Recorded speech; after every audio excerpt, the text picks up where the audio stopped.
have still like a shit ton of riffs like that, like real slow, doomy things. That's why track 3, it's like I wanted to hear what real drums sound like.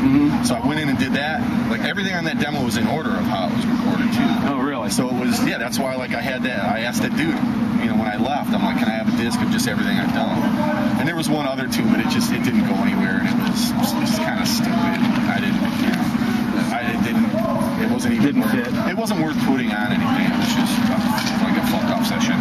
But it happens. We all have them. You know, track 3, the drums are real slow, so it's like, you know, I play drums, but I never play drums, so I can handle that. You know what I mean? As long as I'm not doing any like real technical shit, I can at least bash out the beats and be steady and all that. So I figured that would be a good test of real drums, was to just play all those slow, doomy, heavy ass fucking riffs, and it came out like sounding like Crowbar, which is what I was going for. Exactly what you were trying. Crowbar is one of my favorite bands. It's like shit, man. My amp sounds like my amp. Everything sounds fucking cool. But that tune's not even mixed. That sounds exactly how it did when I left the studio. Walked in, plugged in, did it. Yeah. Here you go. We just did a quick mix that day. I tracked all the instruments. I was there for about 3 hours, and that was it.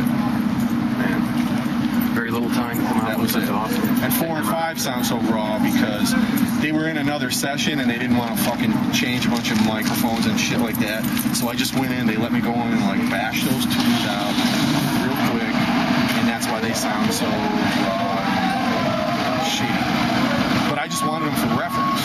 Yeah. But shortly after that is when that studio got completely flip-flopped, and it's like, oh, let's go back.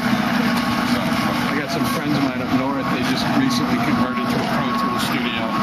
I asked him, I said, why'd you do that? And he goes, well, before you yell at me, he goes, he takes me into the closet and goes, look, and he goes, there's all the ADAT stuff. And they kept all of it this way. That's what they want to go back to, but they can't right away. I mean, Pro Tools doesn't totally suck. I think it's great for a lot of reasons, but it is. Sonically, it just doesn't sound right to me. That's just my personal thing. Most people don't know it, but you know, you've got to the point where you know Pro Tools when you hear it. Kind of. I mean, digital's digital. Some shit you can tell, some shit you can't. I don't know, man. It's just when it's really real and dry, and there's like no life to it, and it just sounds real. It sounds big, but and small at the same time. I don't know how to describe it. I don't hate it. I just don't. Probably because a lot of the time they take it too far. You know, I've seen it happen with drums where they edit the drum track. They cut the ring of the drum right out, right in the middle of it. It's gone. That's what I mean. Or if you're gonna edit shit so much, buy the fucking Easy Drummer program. Yeah. And just program everything. What's the difference? You're replacing the sounds. You're chopping everything up. Just fucking program it. If you want it that perfect. As a drummer, I want to play. I want to play real drums on my stuff. That's the thing too with the Creadias guys. It's like they can't wait to get on stage. It's like everyone's just like, fucking dude, I love it. It's so powerful and so tight and fun, and they fucking love it, you know.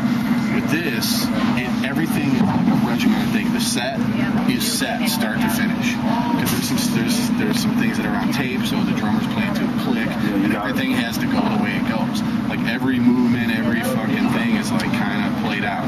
There's not like any time in the set where we can just be like, hey, you guys want to hear a Metallica tune? Or if I start playing a riff, like the whole band comes in and we make something happen. I can do that. With these guys, we can the freedom off as much as we want because we're all in cover bands and we all are capable of doing whatever the fuck we want. What's your favorite cover band song to play? Which one do you enjoy the most on stage? Fuck, I don't know, dude. That's a tough one. That we do some Tool. I think that Anima song. Yeah. I used to play Swamp Song in the band. Love that. I don't even know it. Like I dig Tool and I got a couple of their records, but I don't like listen to them all the time. I'm not like a super heavy duty Tool fan. And that's usually how it is like in the cover band. Like my favorite bands, I don't want to play. Like some of the shit that I don't like that the other guys want to play, I have more fun playing that shit. I don't know why. I'm trying to think. There was another one, something that we don't do anymore. It was actually fun to play. I don't know,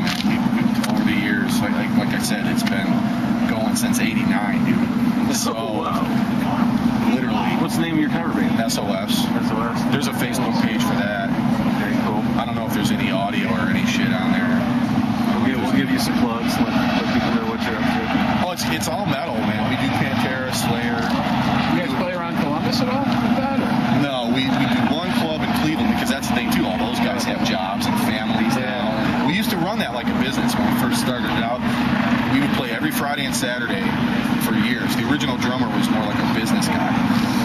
So we would play almost every single weekend, both days. So it was cool, man. We were making extra money. We'd go to New York, PA, shit like that, different clubs around Cleveland and stuff like that. And back then, early 90s, there was a lot of cover band bars, classic rock bands and shit like that. Yeah. We were like one of the first bands around there to play like vintage metal. Actually, that's how we kind of built it, because we started out as classic rock, and when we actually got the bass player from Hatrix, which was the band Skinny, Jeff, and I were in before Mushroomhead. So I'm still jamming with the same bass player I've been with since '89. I've known the drummer since the mid-'80s when I jammed in a band with Jeff, like in '86. That's how long I've known the drummer of Creadias, who's in my cover band. So I mean, it's like a family tree of like weirdos and stuff from everybody you've known for years and years. Yeah, that's what I mean. That's why it's a class, man. Well, when you find players that you click with, you stick with it. There's some guys that you just sit down and it's just so natural, and then with me, and then sometimes I just can't catch this guy's groove to save my ass. But some guys I just sit down and it's magic instant. I have a good time, like jamming with drummers of any kind. Even if they're not good, it doesn't even matter. Just from being a drummer, and I'm just like, I play kind of rhythmic stuff, like the 1200 Mushroomhead tune. I do like a slapping thing, which adds to the rhythm of the song, which makes it seem like it's doing more than it is. It's almost like kind of it's not really like Primus, it's like a Pantera Primus mix thing, the way I like slap and chug at the same time. But that's like that rhythmic percussive thing coming from like my drum background.